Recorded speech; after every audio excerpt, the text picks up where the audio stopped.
So it's pretty rare nowadays that I'll cover an ongoing trial. Normally I'll wait until the trial is complete, but for certain cases I don't mind covering them as they go on, and then once it's over, summing it up in a video.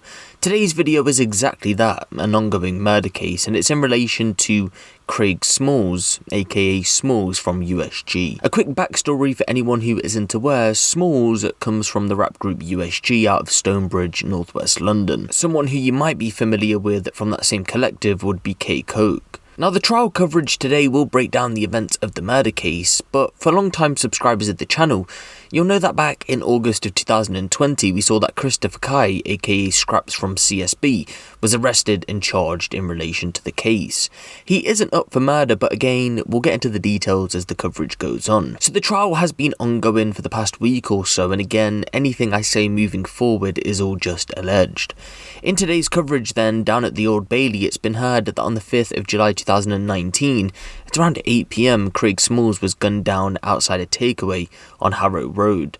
The prosecution's case is that 37-year-old Courtney Marvin Ellis from the CRS gang who drove a blue Mini which pulled up to Craig outside of the Chicken Cottage and Pizza Takeaway on Harrow Road. It was then an unidentified gunman got out of the vehicle and shot Craig at point-blank range in the head. In a bit more detail, the man, described as wearing dark clothing and a face mask, ran south along the pavement towards Craig from the direction of Wired Way. As he got closer, he raised his right arm and fired once at Craig's face. The shot was fired from less than a metre away, striking him in the left cheek. The bullet was said to have passed horizontally from right to left, passing through the cheek, the base of the brain, and the back of the skull. The bullet was later recovered from under the skin at the back of his head. After Craig dropped to the ground, the gunman stepped away before moving nearer and discharged a second shot. That second shot missed him, hit a nearby pavement, but a fragment from it appeared to have struck Craig in the left eye.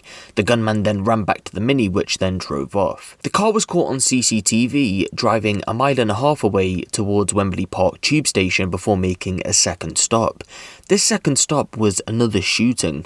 CCTV captured that same gunman running from the Mini towards an off-licence on Bridge Road. He reached the front of a parked white Mercedes containing a man by the name of Serge McKendy. The gunman appeared to fire his gun at the windscreen of the vehicle, but evidence suggested that it misfired, so no bullet was discharged. The gunman then ran back to the Mini and fled the scene. The driver, the gunman, and one other who were in the car then made their way to Kingsbury, where only the driver stayed put. The other two got out and removed the false number plates. After removing the plates, they were picked up by a black Volvo allegedly driven by 30-year-old Aaron Youngsam, another CRS gang member. The following day, two men allegedly picked up the Mini, where it was removed and disposed. But in total, it was said that there were 3 men allegedly involved in the destroying of the car, and that would be Skrapz, Courtney, and 32-year-old Jorge Nicholas. But that's all we know so far, and that's everything that we have out of today's coverage. As the trial moves forward, we'll get to learn more about Skrapz's alleged involvement more specifically. For now though, it is an ongoing trial, so I'll hold back on my own commentary until the trial's done. But for now, give the video a like for more crime-related content like this, and make sure you hit the subscribe button if you haven't. It's been me, Huncho, and I'll see you in the next one.